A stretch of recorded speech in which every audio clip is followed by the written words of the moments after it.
A paz do Senhor, meus queridos irmãos. Nesta aula nós estaremos abordando o início sobre os evangelhos, o fascinante mundo dos evangelhos.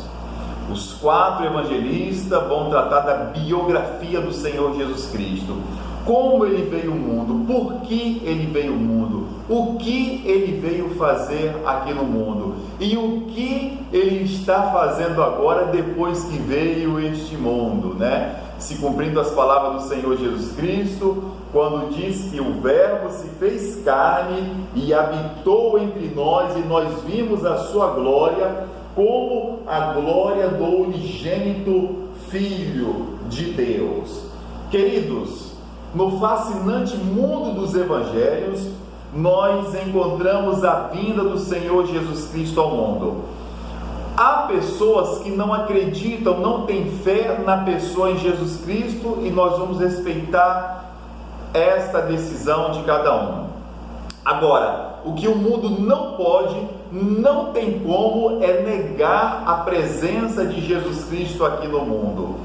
Mesmo que as pessoas não acreditem que ele seja o Filho de Deus, mas não há como negar a vinda dele aqui ao mundo. Não há como negar que há mais de 2000 anos atrás, ali numa região denominada pelos romanos como Palestina, na época do imperador Caio Júlio César Otaviano Augusto, na época do rei e do meu chamado Herodes, não há como negar que este homem esteve presente entre nós. Não há como negar os seus feitos, a sua passagem ali na região de Cafarnaum, na região da Galileia. Não há como negar que, coincidentemente, seria coincidência, que uma estrela, um astro parou ali sobre aquela região, e mais precisamente sobre a cidade de Belém. Também não há como negar a incidência, o tumulto provocado por um simples homem que não era guerrilheiro, não pertencia a nenhuma facção religiosa, não pertencia a nenhum partido político, mas que movimentava ali toda aquela região da Galileia e trouxe um grande alvoroço ali naquele lugar. Por quê? Por causa das suas palavras: doce, meiga, contudo forte. Forte, um homem que falava a respeito do amor de Deus, o homem que dizia que veio ao mundo para trazer o reino de Deus. Por isso, meus queridos, vamos atentar ao que diz a palavra do Senhor Jesus Cristo. Vamos atentar ao que diz os textos sagrados. Vamos atentar ao que diz a santa palavra de Deus. Atentemos aos conhecimentos, atentemos às riquezas, que o Evangelho traz para cada um de nós. Então vamos ler agora a palavra do Senhor Jesus Cristo. Vamos ler o que está escrito em Gênesis, no capítulo 1 e no capítulo 3 e o versículo 15. Observamos: estabelecerei inimizade entre ti e a mulher, entre a tua descendência e o descendente dela, porque este te ferirá a cabeça e tu lhe ferirás o calcanhar. Esta é a primeira menção na Bíblia Sagrada a respeito da vinda do Senhor Jesus Cristo a este mundo. Porque quando Jesus Cristo ele fala que as Escrituras testificam dele, é porque de Gênesis até Malaquias nós temos referências sobre a vinda do Senhor Jesus Cristo. A última referência no Antigo Testamento está em Malaquias, quando ele diz: eis que eu envio o meu anjo, que preparará o caminho diante de mim, e de repente virá ao seu templo o Senhor, a quem vós buscais. o anjo do concerto a quem vós desejais. Eis que vem, diz o Senhor dos Exércitos. Vamos analisar este texto. Eis que eu envio. Quantas pessoas nós conseguimos encontrar neste texto? Observamos aqui. Eis que eu, aqui é uma pessoa, o meu anjo, aqui está se referindo a uma outra pessoa, não é? Virá ao seu tempo o Senhor. Então, aqui nós temos uma pessoa que está enviando quem? Uma pessoa, uma outra pessoa que estará fazendo o quê? Preparando o caminho de quem? O caminho de outra pessoa. Então nós temos a pessoa que está enviando, a pessoa que está chegando para preparar o caminho de alguém, e esse alguém aqui. Agora vamos interpretar este texto. Eis que eu envio. A fala de quem está falando, né, parece uma redundância. A fala de quem diz e de quem envia é este eu. Ou seja, aqui estamos falando de Deus.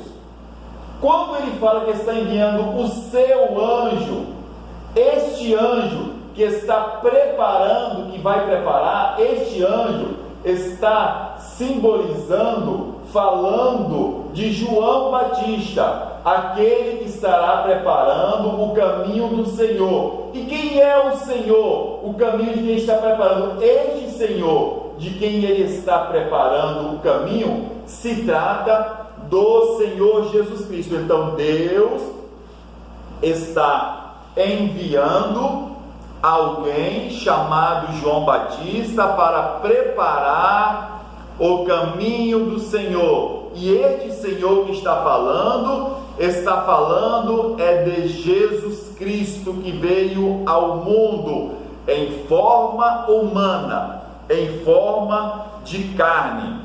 Quando nós lemos a palavra do Senhor, as Escrituras, é porque de Gênesis a Apocalipse, falam estritamente de Jesus Cristo. Quando se fala as Escrituras se referindo ao Antigo Testamento, é que as Escrituras vão apontar para Jesus Cristo. Por exemplo, em Gênesis, ele é a semente da mulher, não é? Em Êxodo, ele é o Cordeiro Pascual. Em Levítico, ele é o grande sumo sacerdote.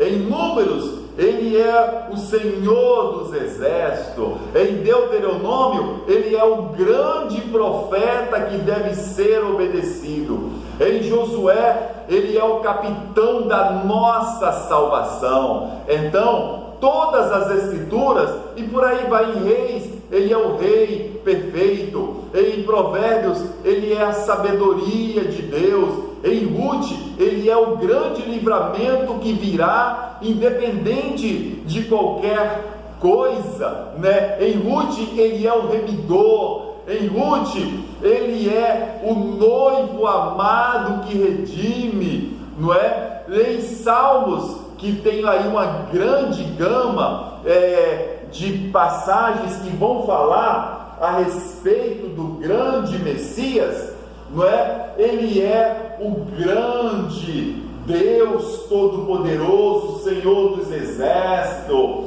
Ele é o cavaleiro da justiça. Ele é o filho amado, como diz lá em Salmos, o número 2. Ele é o bom pastor. Ele é o grande Senhor do concerto, maior do que o concerto de Arão, não é? Ele é o sumo sacerdote eterno, né, da ordem de Melquisedeque.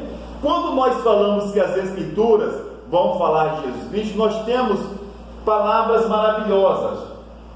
Agora, os profetas que mais vão falar, os livros que mais vão falar a respeito de Jesus Cristo, né, que vão falar das profecias messiânicas, que falam a respeito do Senhor Jesus, a maior concentração nós temos em Salmos, que vai falar da sua obra redentora, que vai falar do futuro grande rei, que vai falar daquele que será traído por 30 moedas de prata, que falará daquele que entrará grandiosamente em Jerusalém, não é? Precisamente ali no Salmo de número 24, quando ele profeticamente ele diz sobre a entrada de Jesus em Jerusalém, quando ele diz: abram alas, porque está entrando o Rei da Glória. E as nações perguntarão: quem é este Rei da Glória? Este Rei da Glória é o Senhor forte e poderoso, poderoso nas batalhas. Abram alas, porque está entrando o Rei da Glória. O salmista vai falar, olha que coisa linda e maravilhosa, da entrada triunfal de Jesus Cristo em Jerusalém. Outro grande profeta também que vai falar sobre esses feitos é o profeta Isaías, né? Ele vai dizer, por exemplo, né, coisas maravilhosas a respeito do ministério de Jesus Cristo.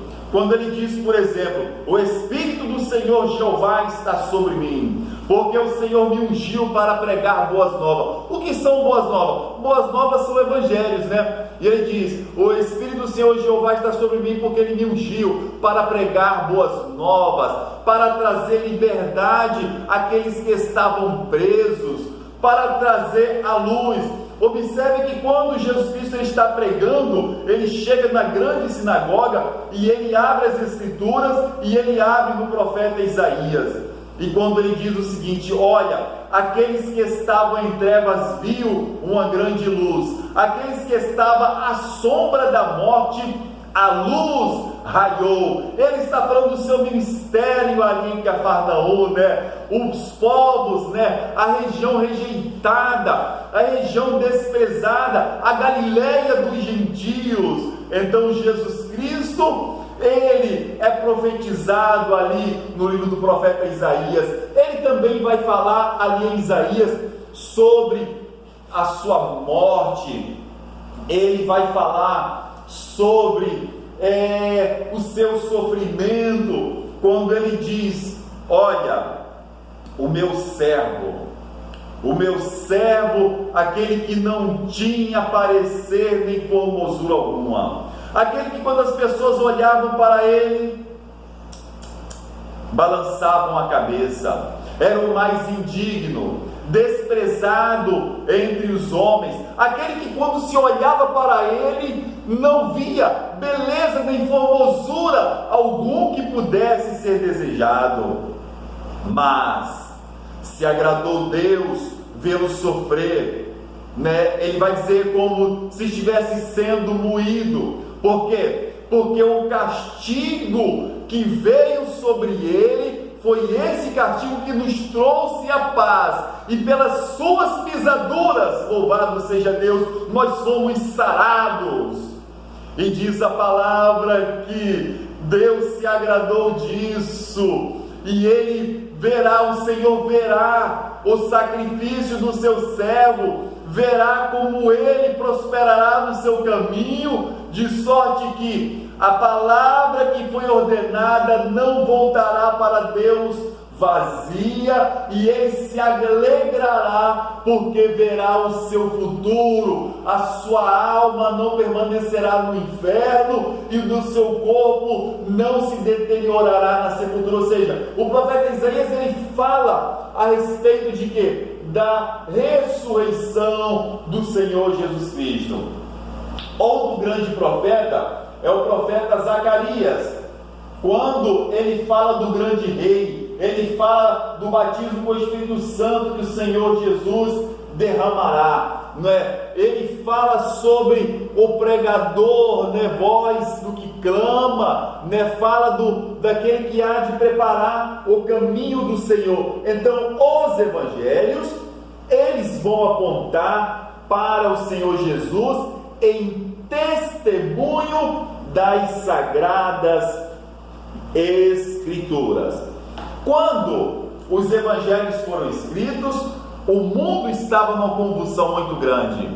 O Império Romano governava o mundo, e ali havia a religião dos nobres, não é? Geralmente eram cultos, né, idólatras. O animismo imperava muito. As pessoas adoravam, né, deuses da lavoura, deuses das chuvas, né?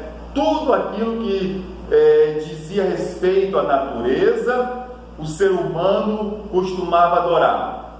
E eu digo para você, nesta data de hoje, não é? Acabamos de passar pela Páscoa, nós estamos em 2020, que quando alguém fala assim, isso é obra da natureza. Não, não é obra da natureza, porque Deus, através de Jesus Cristo, fez a natureza. Isso não é obra da natureza, é obra de Deus.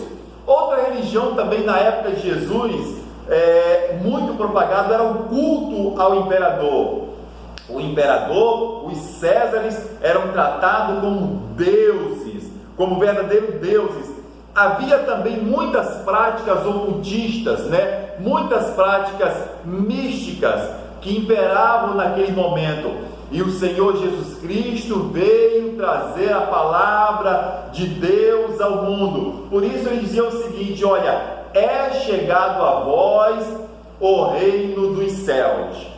Se lembra quando eu falei agora há pouco que as Escrituras falavam a respeito do Senhor Jesus Cristo? Pois bem, há mais de 40 profecias a respeito de Jesus Cristo no Antigo Testamento. Essas profecias, elas são chamadas de profecias messiânicas, ou seja, são as Escrituras que testificam. Quando nós falamos do Evangelho nesta introdução, que são 4, nós temos o Evangelho de Mateus, o Evangelho de Marcos, o Evangelho de Lucas e o Evangelho de João, não é? Mateus, Marcos, Lucas e João. Voltando um pouquinho para falar dentro da lei, que havia 4 cortinas. Essas cortinas, elas tinham cada uma cor, né? Era branco, a cor da realeza púrpura, não é? Era azul e também era vermelho. Nas 4 colunas também que sustentavam o tabernáculo, havia também 4 camadas que cobriam também o tabernáculo. E nós temos no Novo Testamento 4 evangelhos. E o que isso quer dizer? Não é? O que isso quer dizer? Há uma passagem na Bíblia Sagrada, e nós vamos mencionar daqui a pouco, em que o profeta Ezequiel, ele vai citar,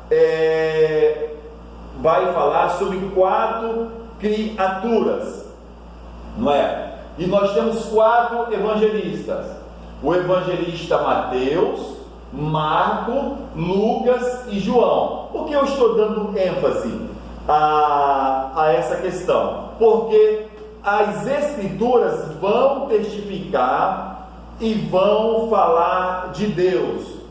O profeta Ezequiel, ele teve uma visão, ao qual ele teve uma visão em que ele via uma criatura. Observe o relato. Esta criatura, né, ao número de 4, elas tinham 4 faces. Uma face era uma face de leão, a outra face era uma face de um animal, de um boi, a outra uma face de uma águia e também a face de um homem.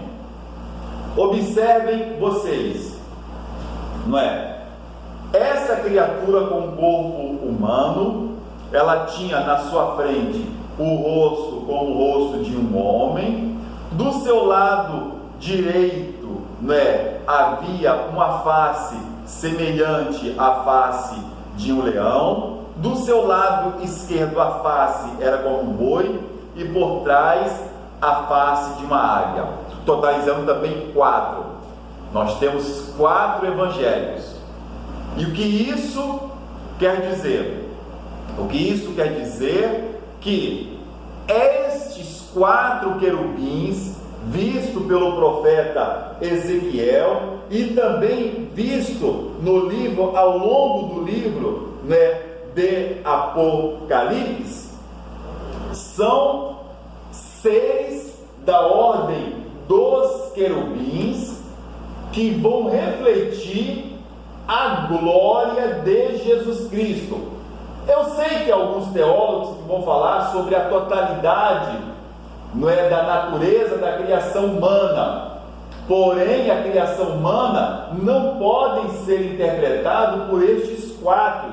Por quê? Porque nestes quatro, na totalidade da criação humana, não está representado, por exemplo, os insetos, não é? Não está representado aí, por exemplo, animais que rastejam, mas são quatro seres viventes. E o que isso quer dizer? Bom, vamos analisar da seguinte forma: o Evangelho de Mateus. Mateus, ele vai escrever para os judeus. Por isso que ao escrever aos judeus, ele vai falar sobre a descendência de Jesus Cristo, não é? Por quê? Porque um rei precisa ter uma descendência, o rei precisa ter uma ascendência que vai mostrar o quê? Que vai mostrar o seu sangue real. Então, Mateus, ele vai mostrar a descendência ali a partir de Abraão, não é? De Abraão até o rei Davi, são 14 descendências. Do rei Davi até a deportação para a Babilônia, todos de linhagem real, também são 14 descendências. E da deportação de Babilônia até o nascimento de Jesus Cristo, são 14 descendências. Mateus, ele frisa bastante isso, ao contrário dos evangelistas Marcos e João, que não mostram, não é, a ascendência de Jesus Cristo. Por que Mateus mostra a ascendência de Jesus Cristo? Porque ele precisa provar para os judeus que Jesus Cristo, ele é judeu, nascido de Abraão.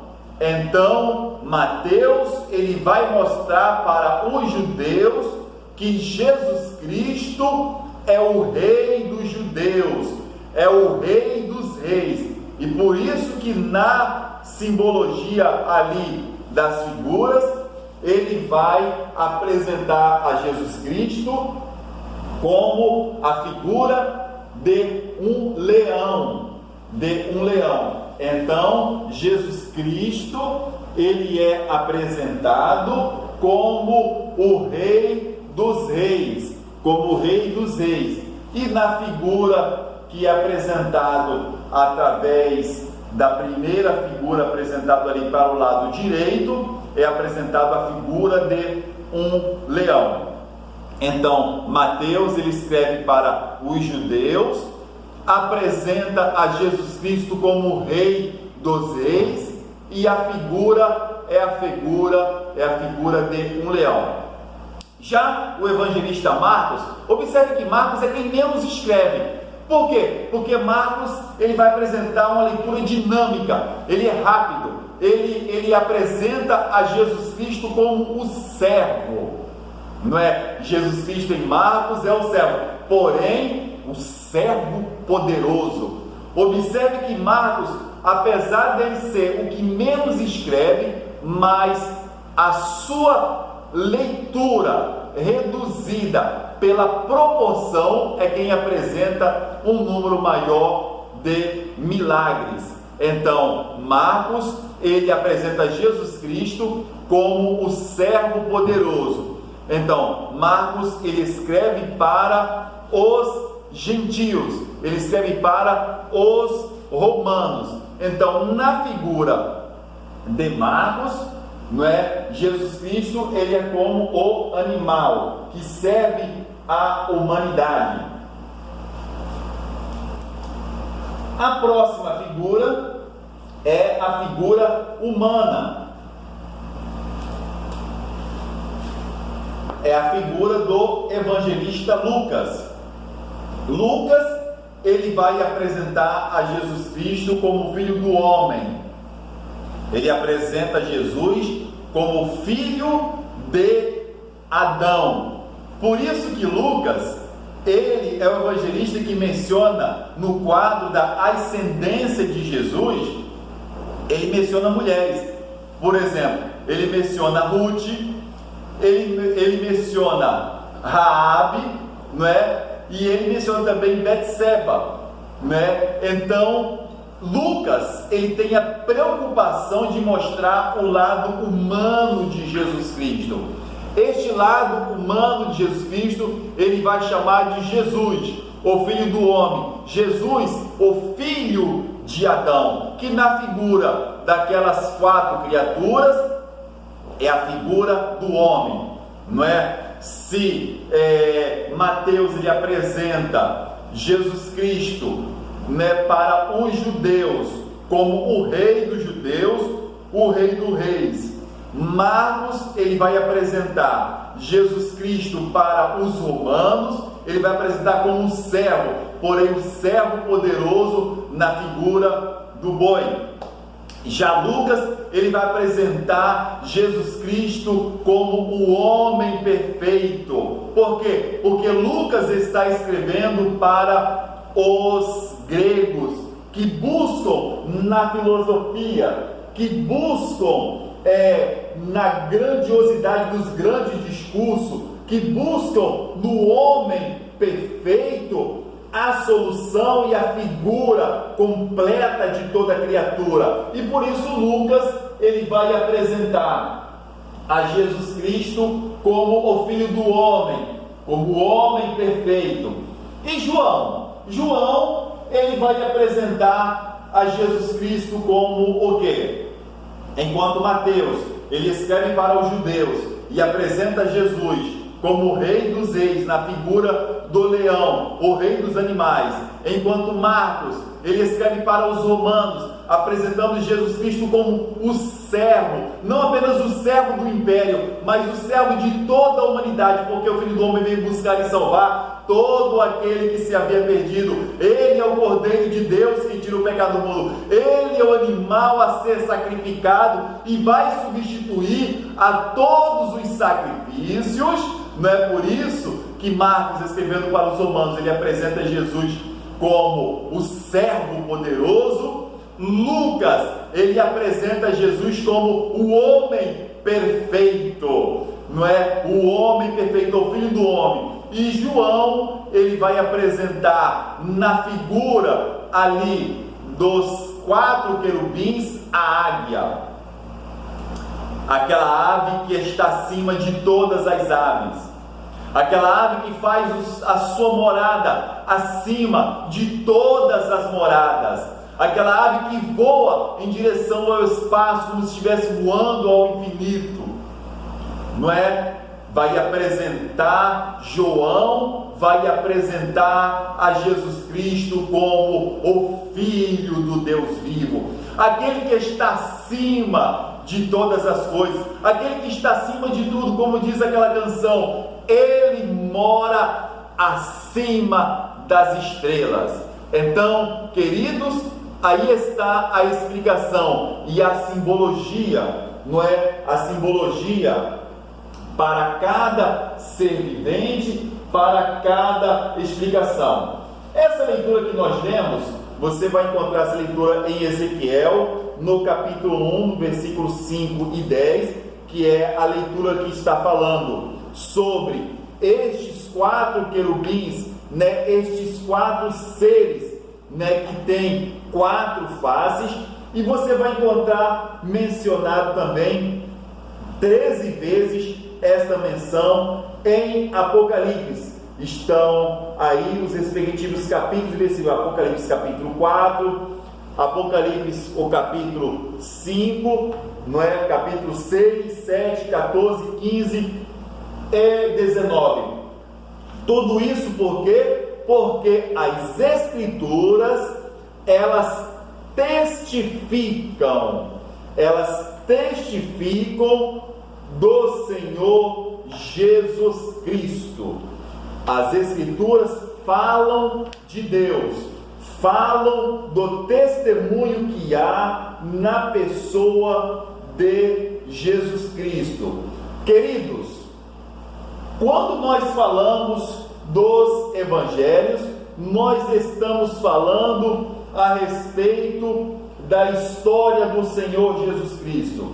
Enquanto Mateus ele realça o lado profético de Jesus Cristo, né? É o livro da geração de Jesus Cristo. É o livro que vai falar, que vai apontar Jesus Cristo, filho de Davi. Por isso que Mateus, quando ele faz questão de mostrar a ascendência, para mostrar que Jesus é judeu, vai falar Jesus, filho de Davi. Quando alguém nas Escrituras vai citar Jesus, ó filho de Davi, ele está reconhecendo a figura profética, o Salvador que está vindo, o rebento de Jessé, a raiz e a geração de Davi. Está falando do grande Messias prometido, vindo através de Davi. Então Mateus, ele vai dar ênfase a essa situação. Já Marcos, ele vai dar o sentido prático, né? É o grande milagreiro, é o grande profeta, é o poderoso Deus que faz milagres. Já Lucas vai destacar o lado histórico, né? Lucas vai falar sobre Tibério César, vai falar sobre Herodes, e Lucas também vai mostrar a ascendência de Jesus a partir do lado de Maria, não a partir do lado de José, não é? Enquanto João não cita a ascendência de Jesus, porque João ele está tratando Jesus como o Filho de Deus. E você vai perguntar, mas professor, Marcos também não cita a ascendência de Jesus, sabe por quê? Porque Marcos apresenta Jesus como um servo poderoso, e um servo não tem ascendência. Então, por isso que Marcos ele não cita a ascendência de Jesus. Por quê? Porque Jesus, não é, como servo, não é mencionado a sua ascendência. No caso de João, não é, ele vai citar a ascendência. No caso de João, ele não cita a ascendência de Jesus. Por quê? Porque João ele está tratando de Jesus como o Filho do Deus vivo, aquele que está acima de todas as coisas. Queridos, o mundo dos evangelhos é maravilhoso, não é? Jesus Cristo, quando veio ao mundo, quando diz que ele veio da semente da mulher, por quê? Porque se fizéssemos um exame de DNA naquela época, por incrível que pareça, não seria detectado a presença de uma célula masculina, mas apenas de uma célula feminina. Por quê? Porque Jesus Cristo não veio da vontade do varão, do homem, por relacionamento sexual, mas ele veio pela vontade de Deus. E Maria se achou-se concebida através do Espírito Santo de Deus. Por isso que Jesus Cristo, ele é o Filho de Deus. O seu nascimento foi de forma natural, mas a concepção, a forma como ele foi gerado, foi de obra sobrenatural, porque ele é o Filho do Deus vivo que veio ao mundo para estar entre nós. Observe que apesar do mundo estar sobre o domínio romano, mas Deus tem o controle de tudo. As profecias a respeito de Jesus Cristo diria que ele viria nascido uma estrela estrela anunciaria este evento e ele nasceria na cidade de Belém. Agora observem vocês, José e Maria moravam ali na região de Nazaré. Eles não moravam em Belém, apesar de serem da tribo de Judá. E Maria já estava, digamos assim, no 9º mês de gravidez, né? Já estava para dar à luz e morava naquele lugar. E quando nós falamos que Deus tem o controle de tudo, não é? Deus, ele é capaz de mover a história, ele é capaz de mover reis, ele é capaz de mover cientistas para encontrar a cura para esta pandemia. Deus está no controle de tudo.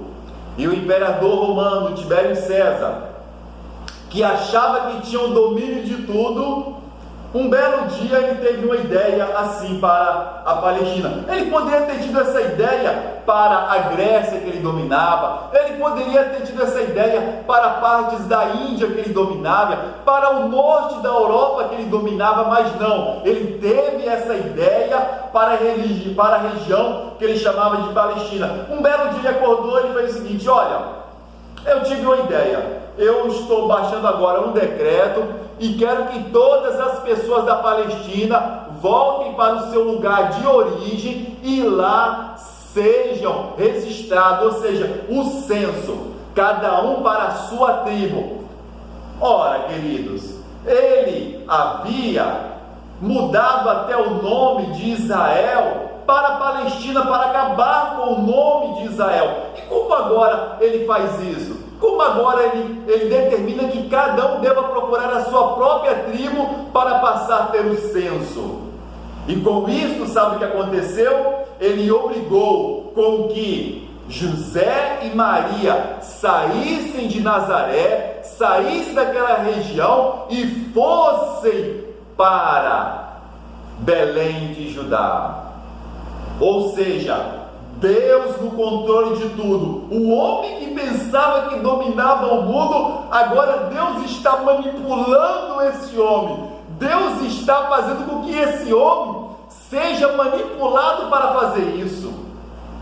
Ora, quando nós observamos as Sagradas Escrituras, nós observamos que Deus se manifestou várias vezes através de anjos. Deus poderia mandar um anjo para falar com Maria e José, mas não. Deus foi lá em Roma, lá na Europa, lá na Itália, fez com que Tibério César tivesse essa ideia e mandasse esse decreto para que pudesse então se cumprir a vontade de Deus. Ou seja, Deus estava manipulando. Isso prova que Deus está no controle de tudo. Deus não queria anjo falando com José e Maria para que eles viessem, voltassem para Belém de Judá. Não, Deus usou aquele imperador pagão para mostrar que o mundo e tudo aquilo que há está nas mãos de Deus.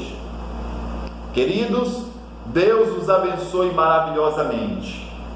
Tudo está no controle de Deus. Na próxima aula nós estaremos abordando o Evangelho de Mateus para a glória e honra do Senhor Jesus Cristo. Que o Senhor nosso Deus possa continuar nos abençoando, vos dando graça em dobro em o nome do Senhor Jesus Cristo, e que todas as bênçãos de Deus estejam sobre suas vidas em o nome do Senhor Jesus Cristo. Amém.